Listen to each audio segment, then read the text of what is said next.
Hello everyone. Recently, OpenAI has provided its latest GPT4o model within ChatGPT.com itself. That means whenever you use ChatGPT.com, it will be using its latest model GPT4o. Actually, GPT4o can generate images also. Previously, ChatGPT was using separate DALL-E model, but this GPT4o model is a visual language model, multimodal model. It can generate images also. So it seems it's doing it in an effective way.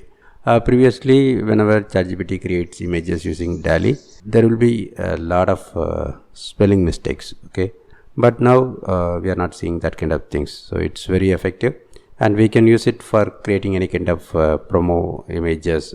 I mean advertisements. And even infographics also we can create, and profile pictures, banners. So it is almost doing the graphic designer's work in an effective way. We can give the proper prompts and we can get the record output. So just to try that, even the free option we have, but limited daily limits are there. But it's okay for regular usage. Share your thoughts about this new feature, whether it's really useful for you. I believe for digital marketers, affiliate marketers, it will be really useful. Okay, thanks, bye.